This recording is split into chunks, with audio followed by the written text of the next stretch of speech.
Outside Shots. It's your man Eddie Johnson is here. Jump Shot A on Twitter. Follow him. I'm Saul Bookman. And as always, we're brought to you by the good folks at OG's, the best edible in the game. And as always, we'll get to them in a second. But right off the top, let's just talk about this before we get into anything else. We've been saying all season long that it's not necessarily who the best team is. It's kind of like who can get to the end the healthiest. And today is another example of that. This morning with Karl-Anthony Towns having an injured or a damaged meniscus, and will have to go through surgery. You don't know what the timeline is on his return. It could be anywhere from 4 weeks 2 months, bro. to hell. Damian Lee's been out for 6 months now. You know what I mean? So, your initial reactions to that news? Devastating for Minnesota. They've had a tremendous year. Like you don't wish ill will on any opponent. You just don't. I didn't do that as a player. What I would do, though, if they did get injured, then I would say, okay, we need to take care of them. But you get injured, then I would say. Meniscus, and will have to go through surgery. You don't know what the timeline is on his return. It could be anywhere from 4 weeks to hell. Damian Lee's been out for 6 months now. You know what I mean? Nah, so, everybody your initial reactions to that news? Well, he'll be back. Devastating for Minnesota. They've had a tremendous year. Like you don't wish ill will on any opponent. You just don't. I didn't do that as a player. What I would do, though, if they did get injured, then I would say, okay, we need to take care of them. But you want to face a team at their best. In Minnesota, man, to their credit, man, they've done it the right way. I think Finch is definitely in the running for Coach of the Year. Karl-Anthony Towns made an adjustment and backed up and said, Anthony Edwards, this is your team. Rudy Gobert really is having a tremendous defensive year. He might get Defensive Player of the Year. And Karl-Anthony Towns he's gone through it. And to have an injury this late in the season, man, to where now, the timeline is you might not recover before playoffs, has to be devastating for him, especially from a guy that really, has not had much success in the playoffs. And that's what you play for. And so it's sad to see that and hear that. I would imagine if it's meniscus, it's going to take him out, the end of the year. Yeah. And playoffs start next month. Like, playoffs, literally, NBA playoffs, people, starts next month. 5 weeks. Starts next month, okay? Season's almost over. It's crazy, isn't it? Yeah. Like, this season has blown past so freaking fast. It's ridiculous, man. And so, yeah, thoughts and prayers with Karl-Anthony Towns. He's a tremendous young man, too. I know his dad.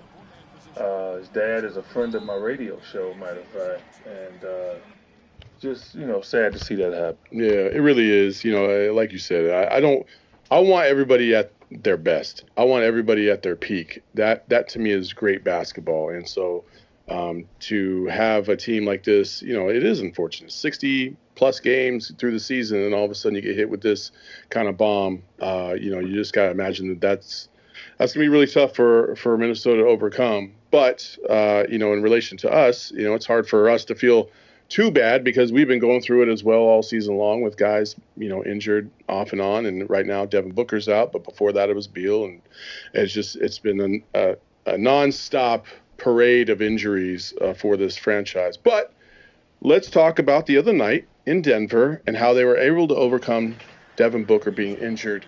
I thought that was their best performance of the season in terms of overcoming adversity. Not necessarily like their best game of the season, but in terms of weathering the storm that came in the fourth quarter, despite the fact that you were not shooting very well, or they weren't shooting good at all in the fourth quarter, but they were able to get through it and win a huge game on the road in Denver against the defending champs.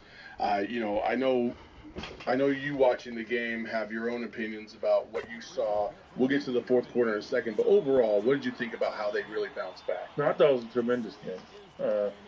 Come on, you're going into Denver, on that altitude. They're the world champion. They rarely lose at home. All the things that were going against the Suns, Devin Booker out, and defensively they went in there and they were on point. Yeah. I think that was the best game of the year defensively. Everybody seemed to have the rotations down. They were committed. They didn't let Denver dominate them on the glass. Nurkic was unreal. It's just like, you don't want to have to double Jokic. And I think it made it tough. KD's defense, Aaron Gordon was invisible most of the game. Yeah, he was. So, I mean, it was the best effort to win a game. Not pretty, not always pretty with our team this year, but the defense was consistent the entire game. Why does he always do that, bro? Yeah, I mean, listen, I thought I did think that was their defensively their best effort for sure. Mm-hmm. I have, and we're also going to get to Nurk in this episode as well. But like, I don't know if I really appreciated Nurk to the degree that I should have appreciated him until the last maybe week or so, and watching how significant this team can kind of not drop off, but it hurts them when he's not in that lineup, especially seeing how he played against Jokic the other night and the physicality that he provides against Jokic. Jokic even said in a presser yesterday that he named off 4 players that he thought were the toughest to go up against. He said Embiid, he said Steven Adams, and there was one other player, and then he said Nurkic, and he's very tough there.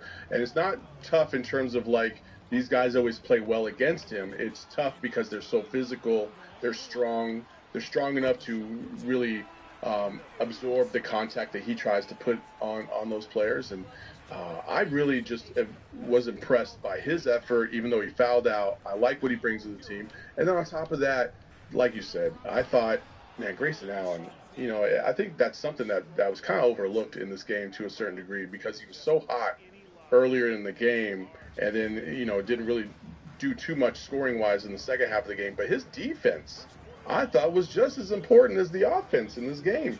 And nobody's really talking about that. I thought he held up very well multiple times against not only Jamal Murray, but the other guys on that team. I thought that was probably one of his best defensive efforts as well. No matter what Grayson Allen, and Grayson, welcome to the club. Welcome to the club of people putting you in a role, and when you do something outside the role, it's hard for them to really give you a pat on the back. Yes. Because they don't believe you can do it. And and that's part of keeping you in place of where you are. And that's always the toughest battle for a role guy. Trust me, I epitomize that. No matter what I did as a player defensively, I never got the accolades that, say, quote unquote, Dan Marley would get. Mm-hmm. And I'm not saying I was a better equal defender than Dan Marley, but it's times that I was.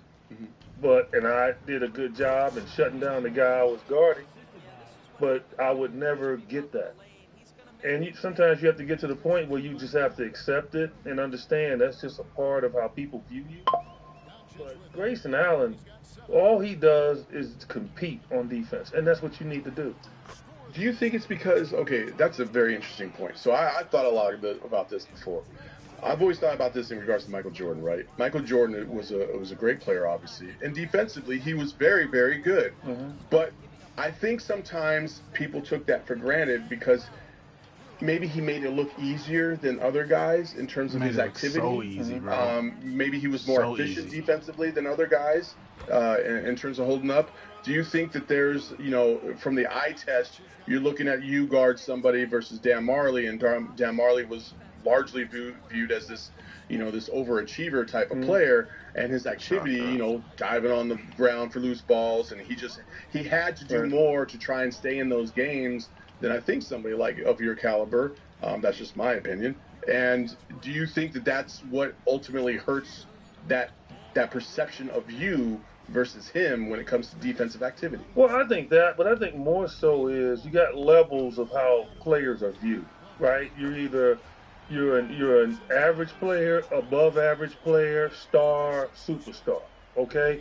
And in my career, I teetered between above average and star, okay? In my prime, when I was in my mid-20s, I was scoring 20-plus a game. I was getting accolades as one of the top small forwards in the game, but I wasn't winning.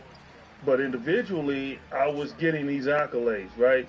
And so what happens is they tend to try to keep you in that place because if you improve in a certain area, then you elevate, right? So a star, if he wins a championship, all of a sudden now he's viewed as superstar, i.e. Devin, i.e. Tatum, so if they can start getting titles, then they move up a notch, right? And so it's hard for them to move you up a notch because then you're better than what people have viewed you as.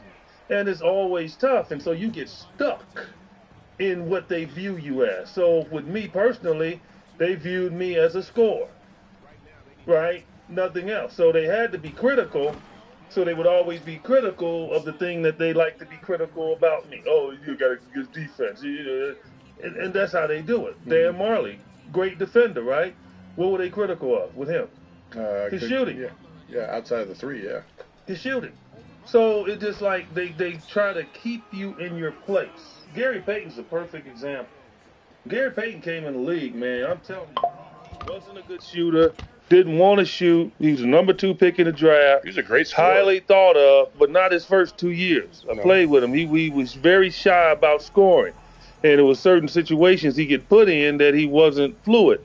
And so people would, criticize him. And they put him at a point where they're like, yeah, he can defend. He's a great defender, but, his handle's not that great, or, he can't distribute like Nate McMillan, who he was replacing, and, he couldn't score. And what did Gary do?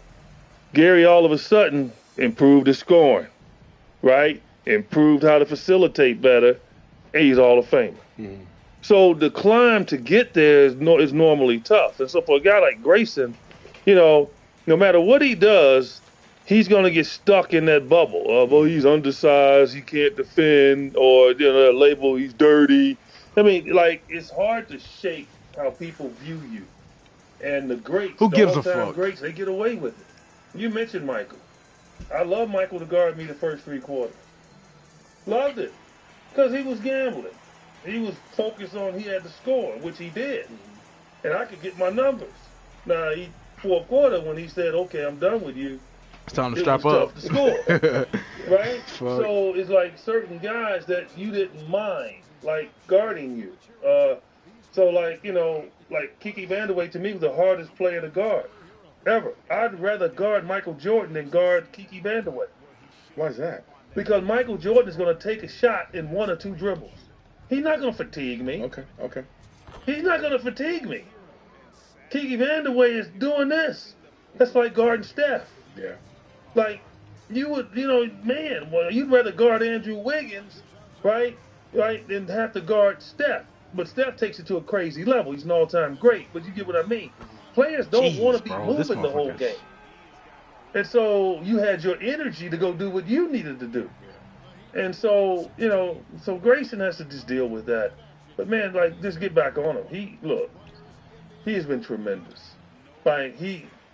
People might have looked at that as a throw-in to that trade. No, it was not. Not at all. I think he was equally as valuable as Nurkic has been. Exactly. That was a huge pickup. Huge pickup, man. And he's so professional. And there's a guy, he does smile people.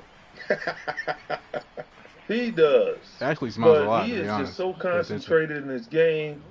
He's professional. He's focused. I wish he would smile more. I wish he would be a little theatrical because I think it loosens you up.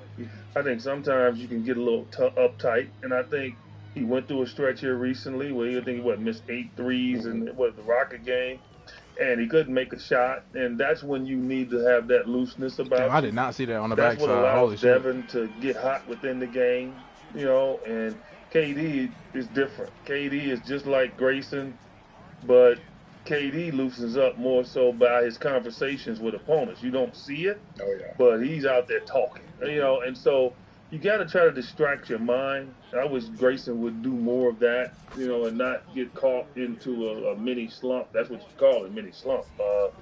But no, I love what he's done, man. And his defense was on point. Yeah, it was. He gets a lot of flack. It's so funny. We watch these, we do these post-game shows, and in the chat, a lot of people constantly go after Grayson saying that he's a pigeon on defense and all this other stuff. And I'm like, well, first of all, when he steps up to try and take on the challenge of, going up against usually the other team's best player, yeah, he's not going to win every single time, but I think he does just enough to force guys into other positions for them not to be able to take full advantage of his maybe limited athleticism versus that opponent, right? I think Grayson's a very athletic guy, personally. I think he's a very good player. But I think people try to point that out, and I'm like, listen, I think Grayson Allen is not going to be the greatest one-on-one defender ever. He's just not. But he is a solid defender, and on top of that, he's a tremendous team defender. Like, his help side defense, his instincts, I'm sorry, landlord. I'm sorry. Are second to none. And so I see it all the time in the chat after games, and Psycho Blues asking, like, who is saying GA is a pigeon? Trust me, look in the chat after a game. A lot of people are always trying to get on Grayson for defense, and I don't get it. I don't understand it. He takes on the challenge, and you want your players to take on challenges. Just play hard, man. Look, the word perfect, well, I'll continue to say it on this show, is a lie. Nobody's perfect. Even the greatest players are not perfect. Okay? They're not. Shaq was a great player. Was he perfect, people? Yo, Luka, you got to chill. Okay? He made them late. He made them when they counted, but he didn't make free throws. Was Larry Bird perfect? No. He was slow, a foot, but he used his slowness to beat you. Like, it's things you could take advantage of guys with. Magic Johnson didn't have a pure jump shot, but he's an all-time great. Mm-hmm. Like, LeBron, he's a perfect example. LeBron, early in his career, say he couldn't shoot. Working. Right, and you're right, he couldn't. He wasn't a good shooter, right? Especially mid-range or three, right? He's a driver of the ball. Free throws have been up and down in his career, but he scored 40,000 damn points.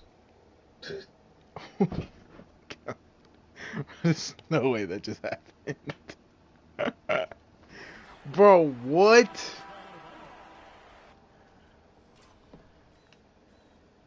Bam.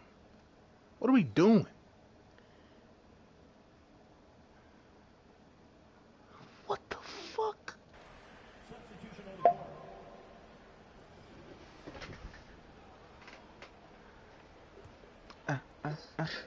So it's no perfection. There's only one man who walked this earth that was perfect. So everybody's going to have blemishes. Coach is going to have blemishes. Everybody is. What you want to do is make sure that your blemishes does not lead to losses. Like you do so many more good things than bad things that it justifies you being on the court. And that's all you can wish for. Like, I knew personally what would keep what? me on the floor. The fuck? Bluetooth pairing. Bluetooth connected. That it justifies you being on the court.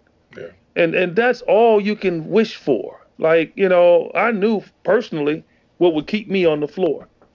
I had to rebound. And I rebound. I would go chase rebounds. Like, I knew if to counteract what they thought of me defensively, so I knew if I was out there rebounding, he couldn't take me out. Because I'm scoring and I'm rebounding. You're doing two things. As long as you're doing two or three things and not just one, then they can't pigeonhole you and start doing that, at the end of games, bringing you in and out, offense, defense, and all of that. You got to justify why you have to stay. And that's for young people, parents out there watching us. You teaching your kid, you got to teach him. He's got to be good at two or three things at the game. He doesn't have to be good at all of them. But in order to play consistently, he's got to be good at a couple of things. Okay. Well, hey, we got some super chats about that very topic. We got Psycho Blue at the top says, I feel as if the Suns defense has been more consistent and overall better than their offense throughout the season. That's either a compliment to Vogel or an indictment on KY and the injury issues. I think their defense has been, I don't know. I think their defense has been just as inconsistent as their offense from time to time. I don't really feel like one's been dramatically better than the other. To me, I don't know. What do you feel about that? Well, I think the turnovers has caused the defense to look bad. I think when they don't turn the ball over, what if it's a controlled turnover, meaning, offensive foul, throw the ball out of bounds, and you can set your defense. I think they've really tried to work defensively. But, yeah, it can get better, and it's gotten better at times. And it's supposed to get better as everybody stays healthy. Unfortunately, that has not been the case. But, I just think turnovers makes their defense look bad because turnovers are leading to baskets. Yeah. And against the Rockets the other night, 31 points off turnovers. And still, I'm Oklahoma City. 21 turnovers. 31 points off turnovers, Oklahoma City. And we were up 6 points in the fourth quarter. That's it, man. If you don't turn it over, man, this team, you can tack on. I think the Suns, based on turnovers, they've probably lost 9 to 10 games this year. Oh, yeah. That would put them basically, people understand this. Now do the math. Be at the top of the Western Conference. That's how close it's been. But you know what they say? If ifs were a fifth, we'd all be drunk. Right? I wouldn't get drunk. Right, Devin? No, I drink a fifth. I drink a fifth. I ain't getting drunk. Hey, man, why is this crooked? Can I straighten this out? This bothering me. It's our producer who's being lazy today. It's bothering me, man. This seems like you so concentrated on focusing the camera when I got in here, but you can't even fix the all-city. I want to make sure you look good, man. First of all, you can't throw him under the bus when you're late. Yo. Oh, my God, he was late. I was at the door. I knew you weren't ready. I was doing something on the phone. Ready. We were ready to go. I came in a minute and a half late. He has to make you look good. The camera automatically focuses on me, dude. When I walk in the room, the camera just... I might just make it blurry next time. There he is. Perplex Damage with a super chat, $5 super chat. I give Grayson 100 for taking challenges of going to try to drive and dunk. Yes, 3-pointers are great. I respect his blocks and dunks. Psycho Blue with a... I got to talk to him about the left hand. Oh, man. Use that left hand, man. I know he did. I'm sitting at home like, Grace, you had him. He went in with the right. He was on his right hand side. Oh man, just lay it up. Yeah.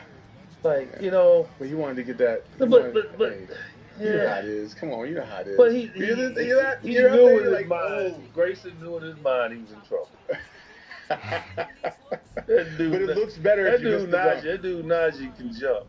He knew he was in trouble, man. Let's go to the left. He doesn't use left hand much. You got it. Left hand going. Psycho Blue with another super chat says, EJ, who's the better league rep, Kiki or Dumars? Also, both those guys in their prime would be top 10 players in today's game. Both are very good friends of mine. I think they're both tremendous. They were tremendous players. I couldn't get over the screen, bro. Truly. Like, what just blocked me? I know Kiki a little bit more than Joe, but, I love Kiki Vandeweghe. Kiki Vandeweghe basically, in a lot of ways, saved my career. Because I went, this man was abusing me like no other. Mm-hmm. And my first year in the league, and I told my assistant coach, I said, man, I gotta go to Pete Newell's camp. So, cause he and Purvis Short, man, they just working me over. And I went. Adrian Dantley too in that, but I went to his camp, and you know what? Kiki Vandeweghe, man, worked with me. That's an opponent.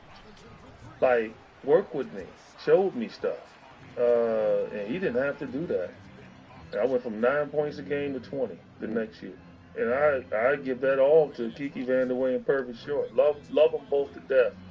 But no, Kiki did a tremendous job in the NBA office. He's enjoying himself right now. Good for him. Yeah. Perplex Damage says, producer Eric, look up EJ's top game of rebounds. Is it over or under 9.5 in a game? I'm going to say it's over. I can't get no fouls. Yeah, at least one double-digit rebound game, right? Oh, fuck! All you had to do is go to freaking Basketball Reference. That's what he's doing right now. Well, obviously he would have solved. Yo, they are locking me up, bro. That's crazy. Do you remember against who? Multiple times. I think I had the 15 against. The one they have It listed could have on been the here. Lakers. I think I had 15 or 16 against Milwaukee. Milwaukee's the one they have on here. 15 And I had rebounds. about how many points I had? About 30. They don't have the points for that game. Yeah, I had a triple double, matter of fact, against the Bro, Lakers. we gotta Only triple get it double close I ever before had. Luka come back in, bro. I ain't gonna lie. And I think I had like So we gotta get 14 something points, 15 rebounds, 10 assists. So I'm not Mickey you Mouse guys in this gotta shit go either, do your bro. research, man. He take a rebound the ball, man. Well, not only that, DJ averaged almost 2 offensive rebounds a baby, game it's a baby, it's a in his baby. prime. there's a guy in the chat right Understand now. that. There's a guy in the chat right now that thinks a little differently. His name's Couch Potato, and Couch Potato. Why would you name yourself Couch Potato, bro? Couch Potato. What did he say? I'm trying to. There it is. You know, It's like he's who would've embracing been it, a bad like, shooter if I fuck. was in the league. Eddie Johnson would have been all up in his face like a Medicaid commercial. He's purposely Hold on, trolling hold you. on, He's No, hold on, not- hold on. Kyrie, Okay, please well, missed it. All right. He's just he's just being silly. Yeah, I think guess it's he's all gonna made miss an it with account those that's stats. commenting in I the guess. stream, Is yeah, my burner during the account? show. Yeah, I think that Fuck. is. I think that might be you. That's not me. I don't have time to be tweeting or chatting during the show. You know, Oh, fuck. Medicaid. You know what? I finally officially signed up yesterday. Damn, bro. I'm in Niggas it. I'm in bailed me. Medicare. not How did I Medicaid, make that? Hey, really? Seriously, My shit is on 15. man. I don't know, man. How do I make that? I was depressed all yesterday. Why? Was your birthday yesterday? No, man, When's your because I had to sign up for Medicare. You have no choice. They make you. You do know this, right? Oh man, I don't want to go there. No, bro, you have no choice. I know, man, but I'm Unless already. What am I you work- doing? Like, unless actually, you what am work, I doing? Couch Potato. If you don't have any Social Security money, and they're not gonna let you in, okay? All right. But Eddie got a lot of Social Security money in the government's pockets. Man, that was depressing, man. I'm serious, man. The lady on the phone was like, "Are you okay?" I was like, "Yeah." His name is Jimmy Butler. I mean, really? It sounds like you need to self-medicate. You can do so. They lucky I by ain't never getting some played with the OGs Heat, bro. I'll be in your beating them by system. fucking 20. OG's the best edible game. As best edible out there. Go to ogsbrands.com to find the closest dispensary. They got the RSOs, the sativas, the indicas, and they have their new Oh vegan my God, gummy, he's so fast. which comes in a 100 milligram pack with 10 milligram slices. You can enjoy yourself today by going to ogsbrands.com. They cheap, and remember, bro. you must be 21 and over to enjoy. Also, April 19th is coming fast, and that's Buds-a-Palooza. If you all know what that's all about, it's probably the funnest event I go to every single Is year, it? and you should probably go to Is as it? well. You should come out Well, with me. I'm not, this is why I'm not going out there. Seriously. Careful, they're sponsored now. No, He made that? Look, I have Oh no my look, God, bro. people, Look, I personally have never gotten high in my life. Never. And I'm serious. Never. I know. I would tell you, it's legal now. Never. Nothing. The only thing I've ever put in my body is obviously drugs from me being sick or whatever. And so, but in regards to getting high, no. I drink a time or two. So, no. But if I go out to one of those deals, because I heard about that deal that they do over in Palm Springs, I heard you could be 2 miles away and you get high. Wait, you talking about Coachella? Yeah. Oh, I heard no, you this- could be this 2 ain't miles. Coachella. I know, well, whatever. You got excited by saying it, so I know. And marijuana is legal here in Arizona. I'd be sitting in that audience, man. I'd be like, Well, you don't even have to. You don't even have to do it. It's just like they did have a little section where they had couches. OGs had this section where they had couches. And I will say last year, I don't know how long I was on that couch, but it felt like I was on there forever. So, you know when that stuff is strong. Like, you know when you know it's strong. And I know this has happened to everybody, so you cannot deny it. You're driving on the highway, Oh, no. and a car comes past you, and they got the window down. It permeates your car, going 50 miles an hour. If stuff can hold and smell that long, and you put it in your body, I mean, you know I'm telling the truth. I mean, yeah. I mean, would drive 4 miles and it's in my car, and the windows were up. It's actually insane. Can they make it smell better? Oh, I mean, as long as it's not as funky as the Suns' fourth quarter, I'm sure it's There's all right. a transition right there there, you go. baby. You like that? Fourth quarter's been a major problem this year for the Suns. There's nothing to cover that smell up. I'm sorry, but you know, I don't even know what to pinpoint to. It just feels like I did like their execution against the Nuggets this past game in terms of the operation. Now the execution of it and the delivery of points is the major problem. But I thought that they got open shots. I thought they got quality shots from time to time. But you know, some guys just seem like they're going through it. Is this a mental? It definitely still case now? stopped. Have we gotten to the point now And where KD we're like, went yeah, back this to is holding definitely it when mental, double teams and these came. guys are definitely thinking, shit, we're in the fourth quarter now. I don't know, man. I hope not. Like, Damn. They got to move you know, quick, bro. Especially I KD. He don't can't be. really like to toot my own horn. But you will. I really don't. It's like I have to. I mean, it's like I'm giving analogies and whatnot, and I can only reflect back on. It's like they get back I so make fun of fast, myself, and I bro. also will anoint myself. Damn. I don't understand it. Like the fourth quarter to me is like that's like Turn up. that's like that's like after you do an hour and a half concert, you leave the stage, and they want you to come back. Yo, They keep clapping, and you back there. The band didn't leave, and you like, all right, I go out there and just give them one more song. You know, like that to me is the fourth quarter, man. Like dead ass about to play I off would ball. I'm rather about to not play play off the ball. I don't first give a fuck. three as long as I can play the fourth. I just think that is like I've never shied away from that, and I know Katie doesn't shy away from that. I know Bradley Beal doesn't. I know Devin doesn't.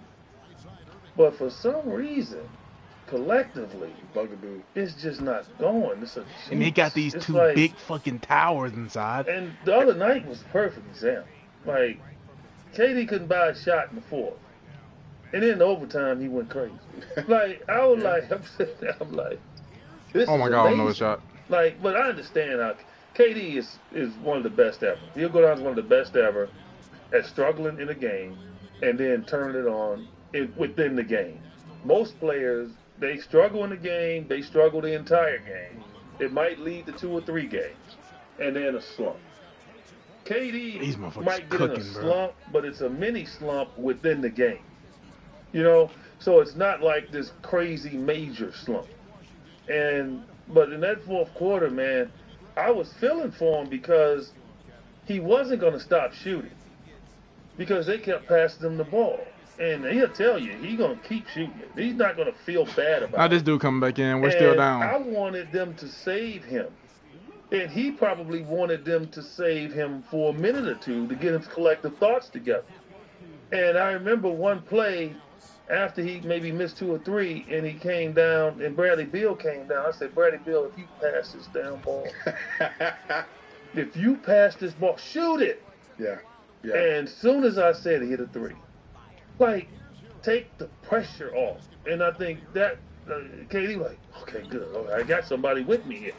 And then it got better into the overtime, but they struggle with this, man. I don't know, and it really goes back, believe it or not, a couple of years ago. Dallas.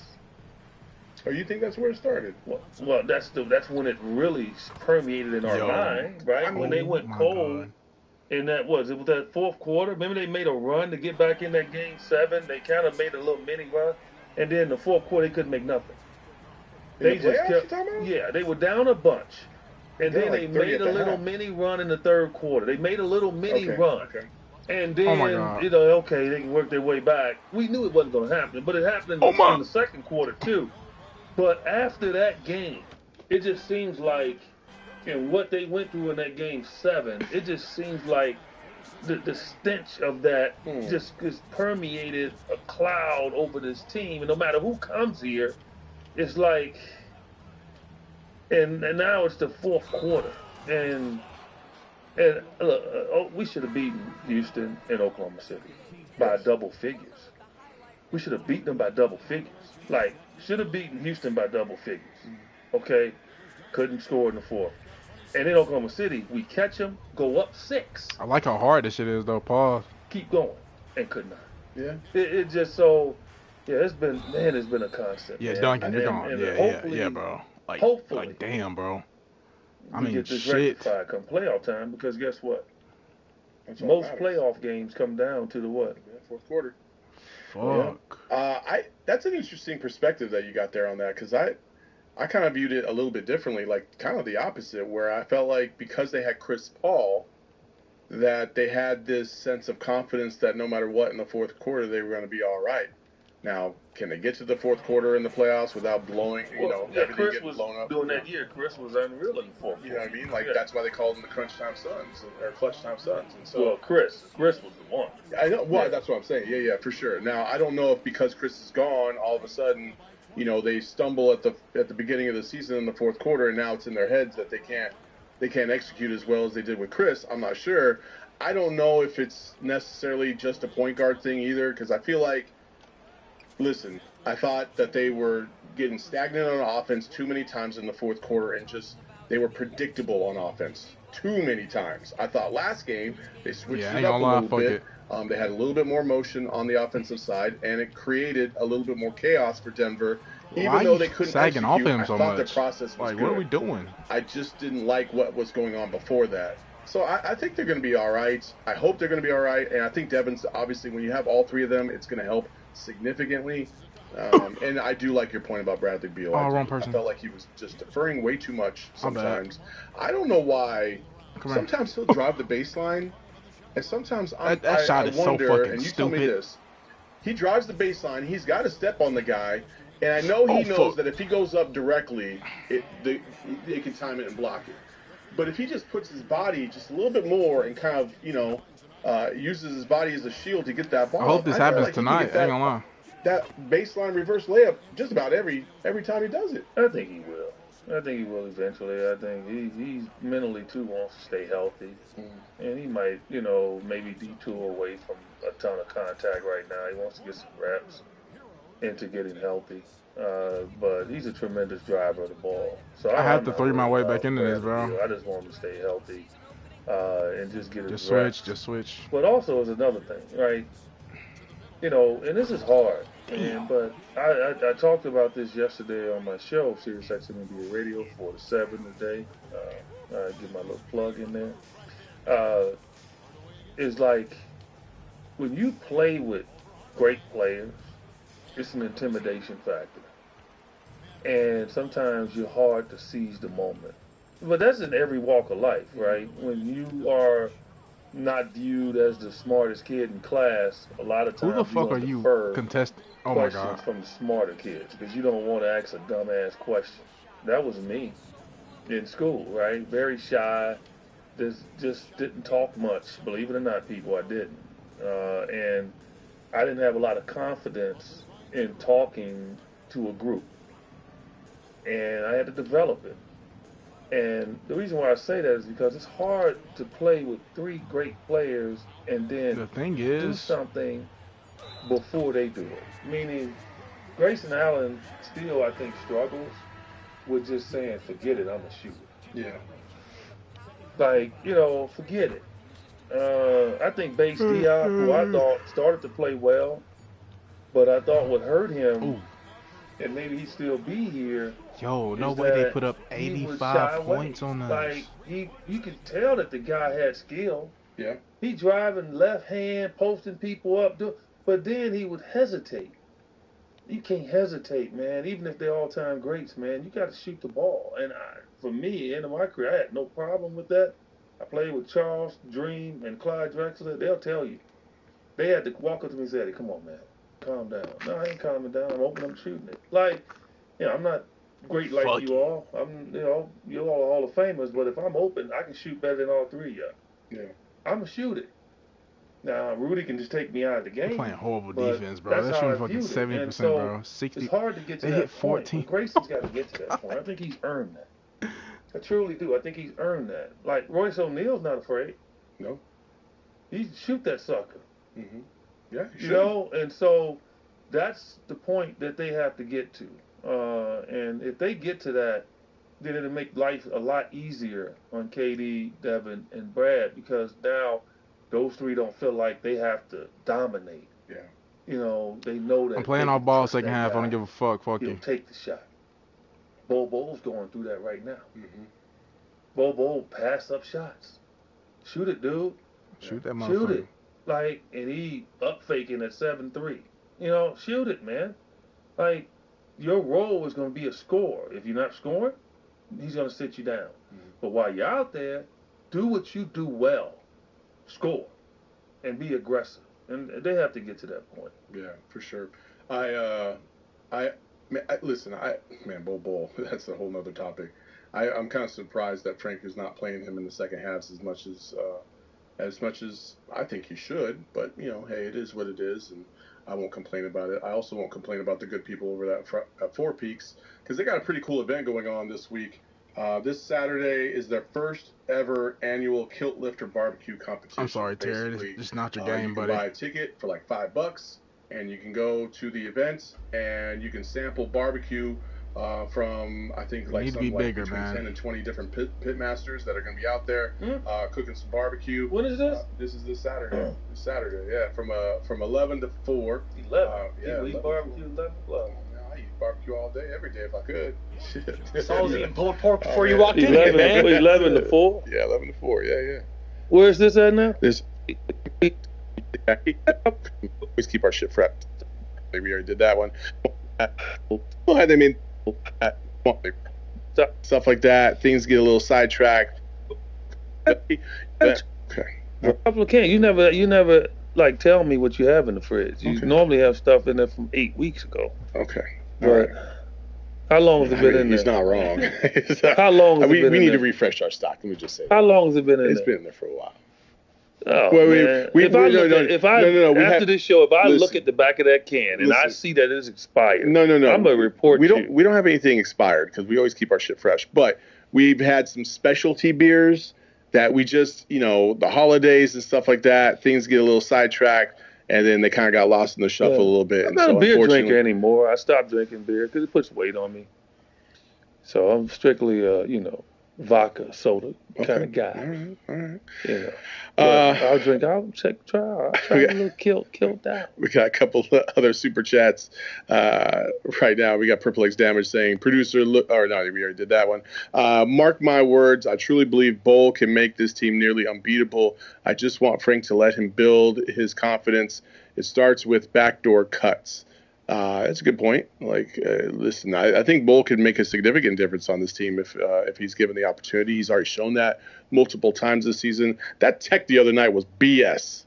Well, Man, yeah. come on. Well, Come on, man. you know what? Let the Look, kid play a little I bit. think officials are the wrong people to call like hanging on the rim because they can never touch the damn rim. Yeah, there you go. Like, certain things officials just you're not qualified. Like you're not even qualified. I mean, like, Well, you know how they made that rule in the first place, right?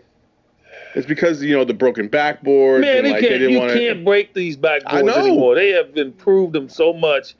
You can't. Look at Nurk, man. I mean, when Shaq broke the backboards, it wasn't that he was hanging on them. It's that he dunked so hard and he grabbed it, and his weight was pulling down on it. That's what made it fall. Doing this that's not going to make it fall. Now, scientifically, I want them to prove to me that makes the rim fall down. I don't believe that at all. So that's.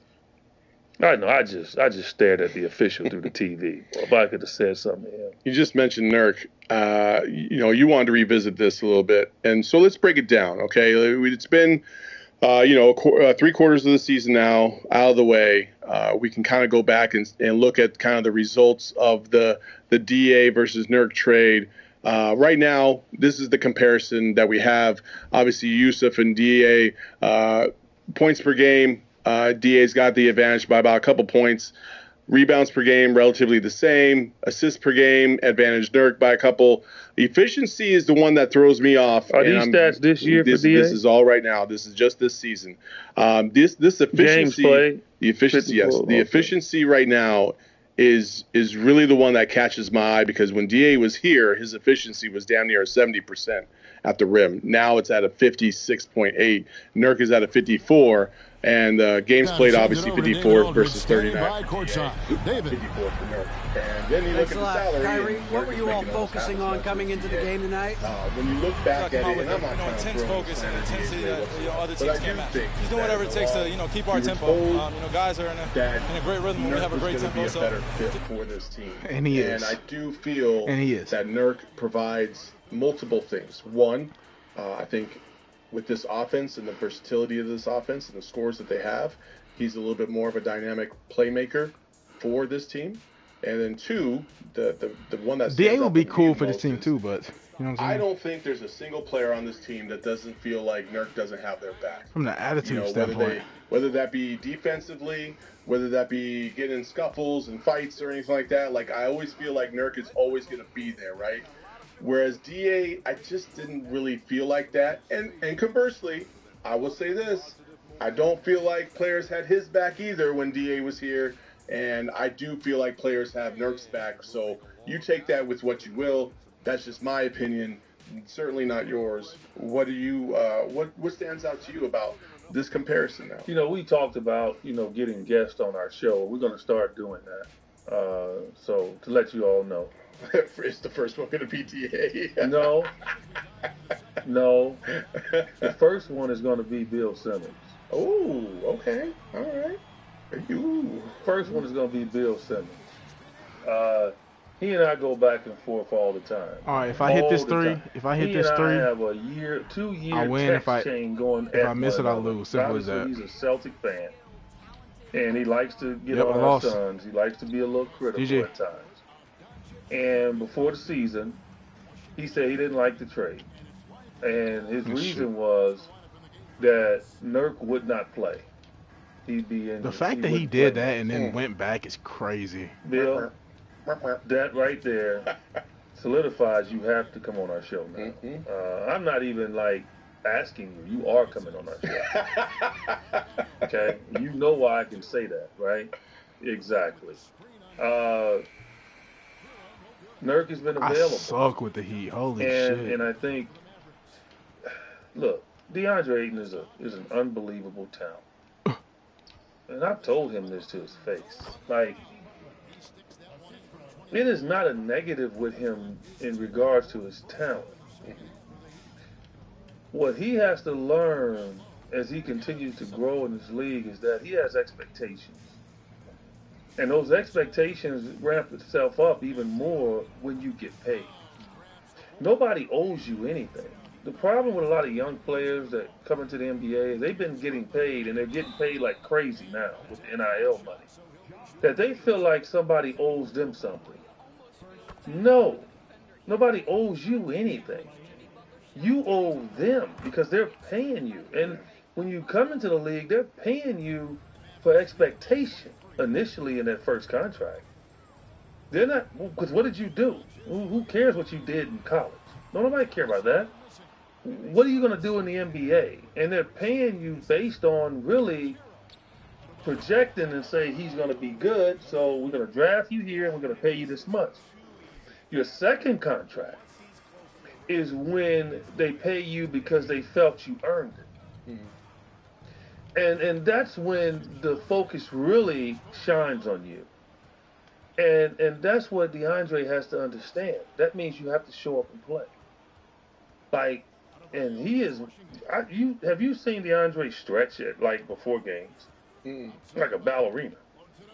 Dude limbers, I don't know what. Dude can do a split. He has a perfect body for a guy that plays center in this league. Perfect. Mother of a fucker. I mean, just can run, can jump. I mean, all of that. And he was never able to sustain it because of injury, because of up and down. And if you want to look back on why you get traded in this league, sometimes you have to be honest with yourself and say, that's why I got traded. I can look back at times when I got traded and say, okay, that's why I got traded. Maybe damn, man. I mean, sometimes it ain't even about that shit. DeAndre has to understand that. And Nurk, I can't play with these guys, bro. Because we needed something that I got to turn it off. I got to turn it off. And that was consistency in the physicality department. And when you have Bradley Beal and Devin and KD, you don't need anybody that can score a ton. I know DeAndre's going to want his touches. Okay. And they really needed him to morph into a great defender, which he's capable of being, a great rebounder, which he's capable of being, okay, and get better as a passer. If he was willing to do that, he'd still be here. Yeah. But because it was an issue for him, and he wanted to be an all-star, and he wanted to be this, and that was his road to get to be an all-star, is to score in his mind and not do the things that I'm talking about to get there. Ben Wallace is a Get the Hall ball. of Famer and a champion because he just said, you know what, this is what I'm going to do. Now, I'm not saying that DeAndre was a bad scorer like Ben Wallace was, but we don't know what Ben Wallace could have done because that wasn't his role. So DeAndre's role acceptance was a problem. Yeah. Nurk came here and he accepted what he has to do.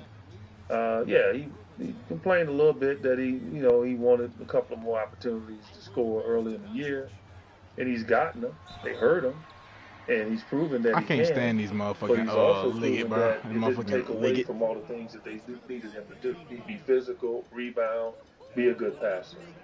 And so that's why it's been a good fit. But me saying it's a good fit is not an indictment on DeAndre. No.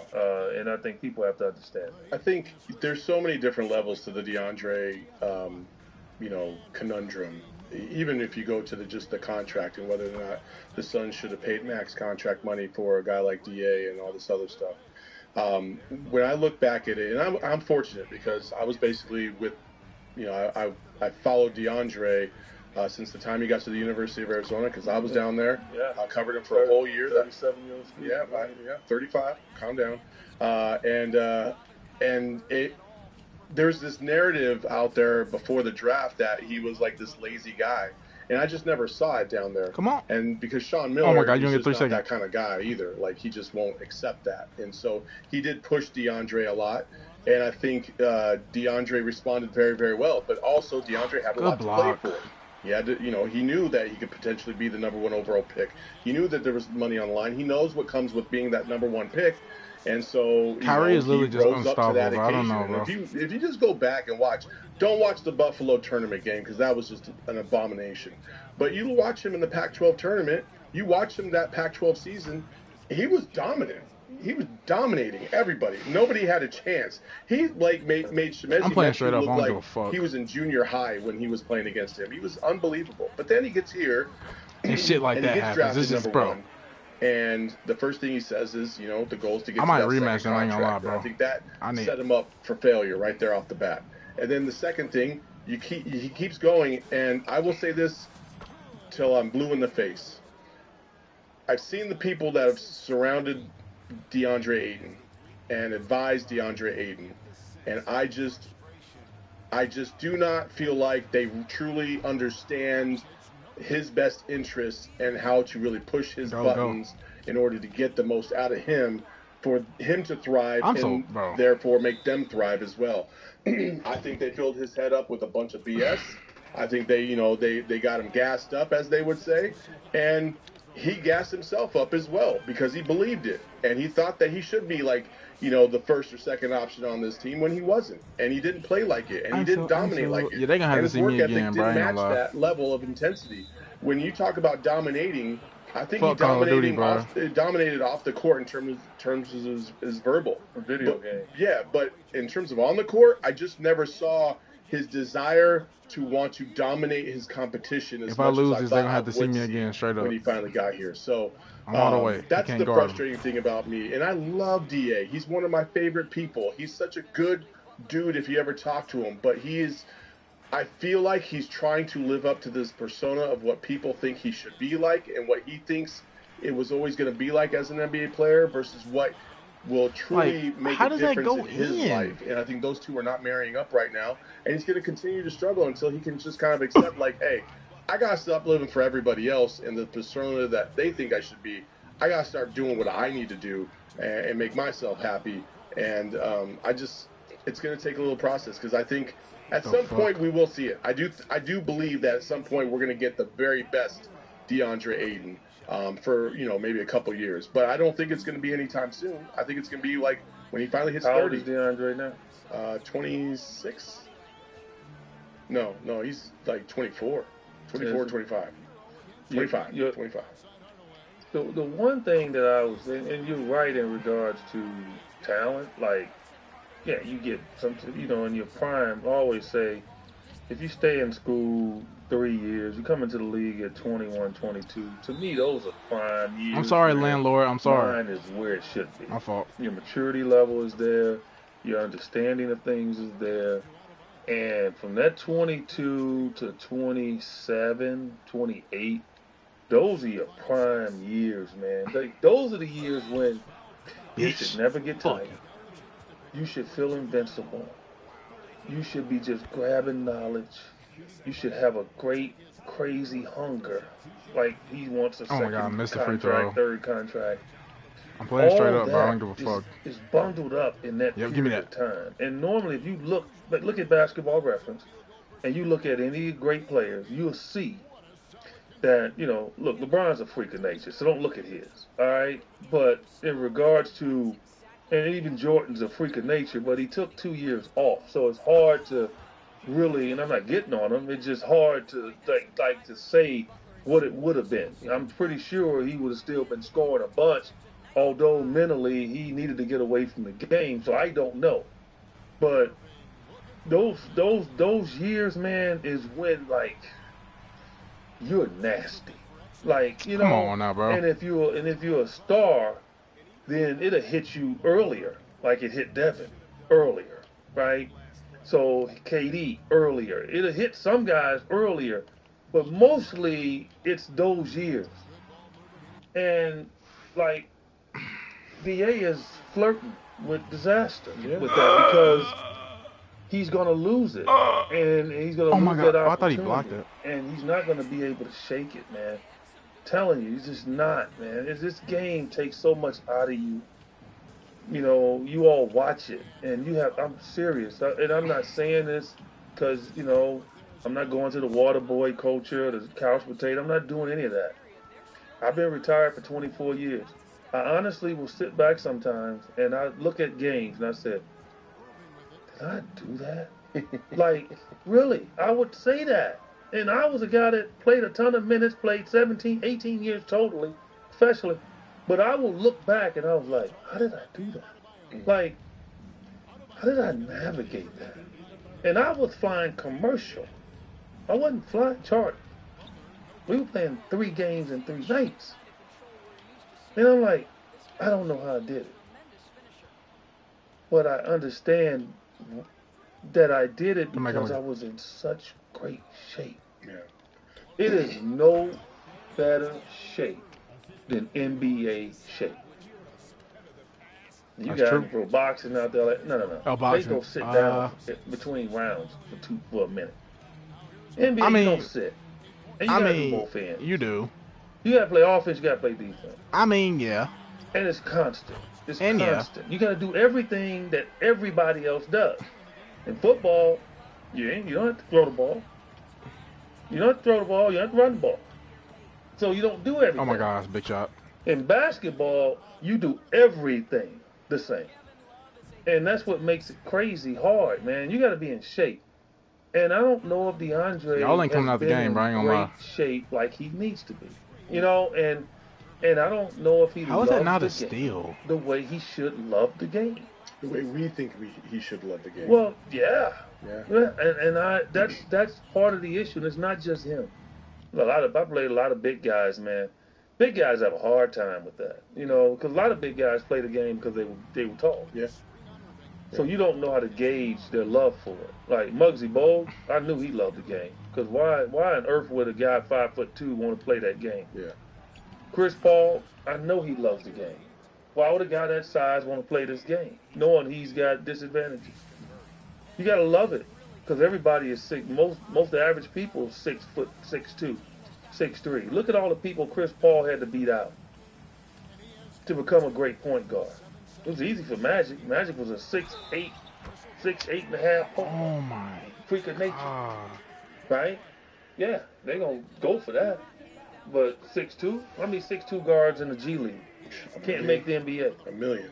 You gotta love the game, man. Tall guys, big guys like DeAndre, they get in the league because of their height, because of their athleticism, because coaches think they can change them. And a lot of these guys, they get in, man, and they don't last. Yeah. Because they don't have that love I and thought I desire. missed that. I was about I'm to just fuck praying something, that bro. he grabs that love and desire, man, to like want to play, look forward to playing, and be a leader, and put himself on the court. He's in too good a shape, man, to be playing 39 games. It's really hard to imagine that that's going to happen in terms of finding that inner love and desire for it. If you don't have it, then you don't have it. Yeah. You know, it's just what it is, and it's a shitty deal. Point blank, it's just crappy because, you know, like I said, he's a good guy, and we all want him to thrive. We were disappointed that he didn't thrive here, but it is one of those things that, you know, some players just have it and some players don't, and unfortunately, he came with a whole bunch of stuff. What do you got? Yeah, Mike D, you said soccer. Now you have a point, but it's positions in soccer though.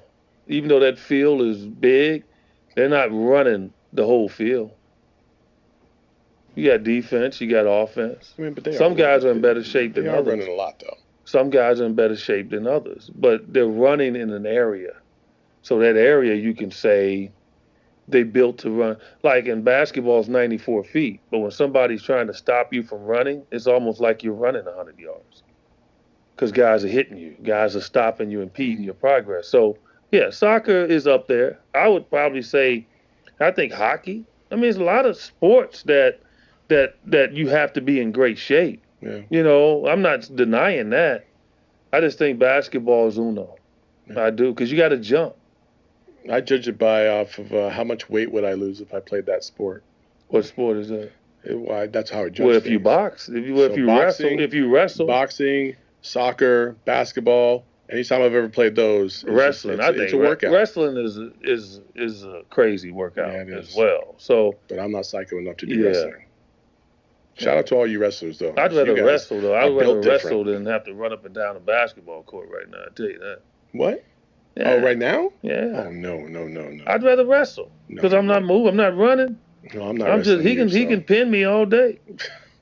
Pause. Look. Pause. You set yourself up for that one. No, I did. Yes, you. No, did. I did not. Because I started it with wrestling, and wrestling is a sport. So I said I would give up. He can pin me all day. You can try to say this however you want. I started it with a reference of wrestling. Okay, all right. I didn't just strategically say you can pin me all day. This is now the third time you said it, man. You know, I'm dealing with some dudes that's got some disturbing minds. Seriously. You're in the same club. Nah, I don't do that stuff. All right. Let's talk about greatness, Eddie. So let's just move on. To wrap this show up, listen, as you all well know, EJ is a very big LeBron fan. You know what? I won't even categorize you as a fan. I'll just say that you really, really appreciate what he has done in his career. Greatness. And he's great. And listen, 40,000 points is an amazing feat. 21 years in the NBA. It is just unbelievable what he has done. And I will say this, EJ, for the longest time, I've always said Michael Jordan is the greatest. And I still will always say that because I feel like at their peak, MJ was just the greatest basketball player I've ever seen. Now, will I say that LeBron is up there in terms of his greatness as well, next to Michael Jordan? Absolutely, but for a different reason. I think the longevity, the height, and the level of play that LeBron has played for the duration of his career is just something I want to say we'll never see it again, but we probably will, or we might not. I don't know if we'll be alive to see that, but there's going to be another guy. And MJ said that back in his day, like there's going to be another me someday. And LeBron is as close as you're going to get right now. He's just on another level, man. Yeah, he really is. Here's why it's never going to be another LeBron playing 21 years, scoring 40,000 points. Here's why. Unless they create like robotic legs for guys to just don't have to exert much energy to go do it. because guys are getting paid too much money. And they're not going to have a desire to go 20 years because they're making so much money. You got to love the game. You got to love it. And the kids that we see coming to the league right now, we don't know to the level they love the game because they have so many other things on their mind that can take their interest away. Well, they've also been groomed. And they've been groomed, but yeah, but... What's a young player you think that just loves the game? Screams love the game. I think Anthony Edwards is one of them. Luka, I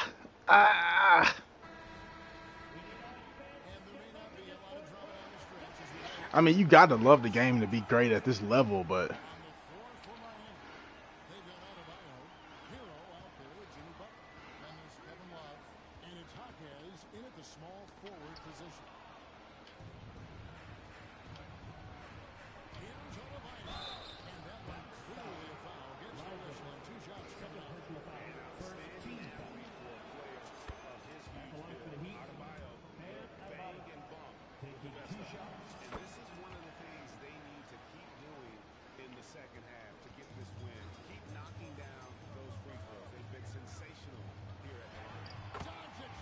like, how did he just blow right past me? I don't know. Why are you asking me for?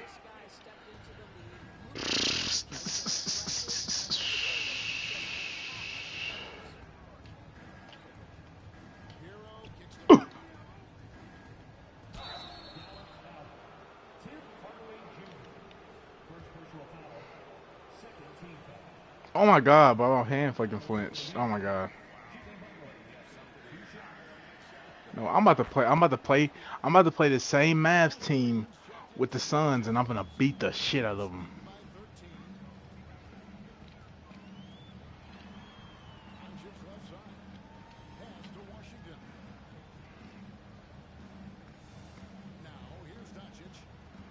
Everything I am, bro. Oh my god, bro. Jeez.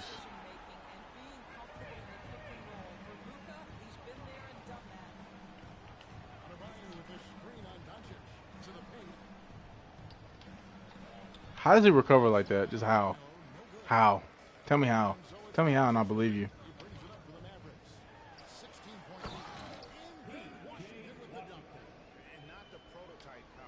Alright, bro, I got it. You know what I'm saying?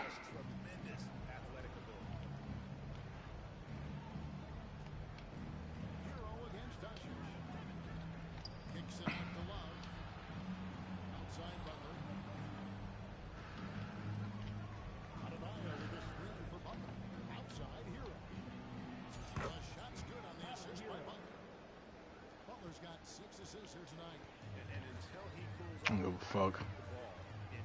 Suck my zick. And he makes that shit. It's like when I want something, it just doesn't happen. But when they want something, they just get it. Oh. My bad, my bad. I would have had that. Dumbass.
Why you throw it so late, bro? I pressed the button like 5 minutes ago.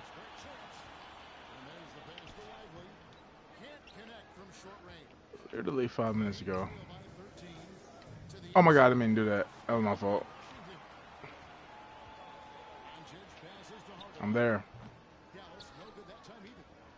right, chill out.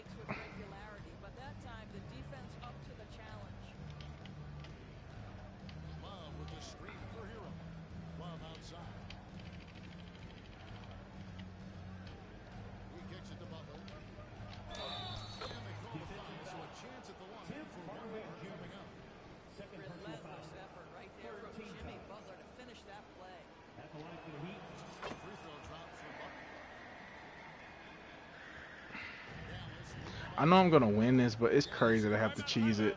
Ah, it's not. It's like it's not really a win though.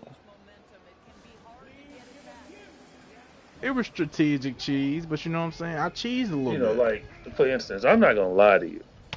Like I stopped playing video games a while back, especially when I played. I didn't play them that much. I was very concentrated. I like to read, play cards, but I tried to stay away from Nintendo back in the day.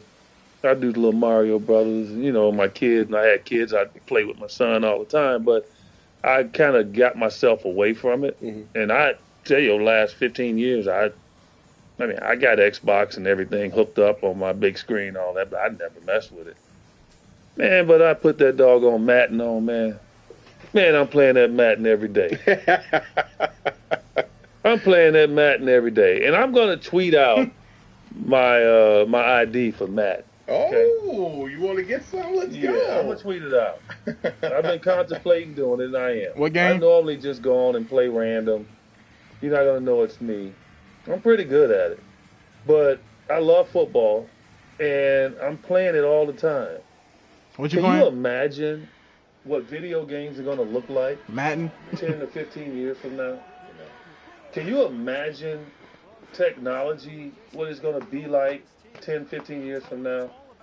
These kids and right guess now who's going to be smart. behind it? Me.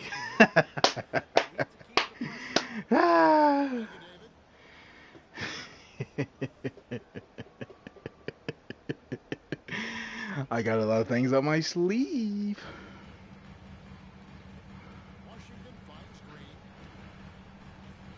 No, I'm not. It's like, bro, how do I stop that though?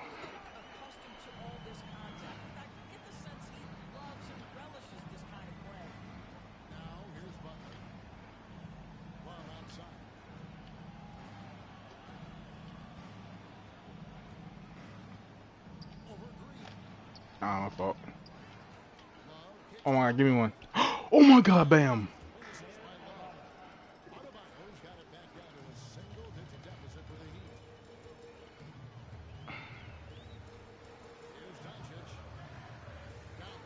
Nope, I'm there. I just gotta show and get back. It's too much showing.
points in the quarter. And how about Harrell's body control, capable of still scoring even when the defense... Kyrie, stop doing that, bro. Like, he cheesing crazy. Excitement in the building. Both of these teams pouring it on. There's been a bit of a flurry here late, and this game may come down to which side gets a stop or two. Here's Hawkins. And too much time in the lane. It's like, can y'all get the fuck out the way? You know what I'm saying? Mavericks leading by 6. Doncic outside. From the 3. This dude is so weird, bro. He's so weird.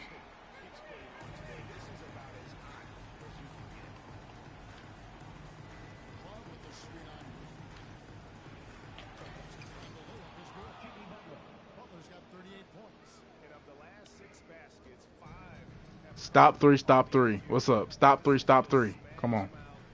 Fuck they talking about.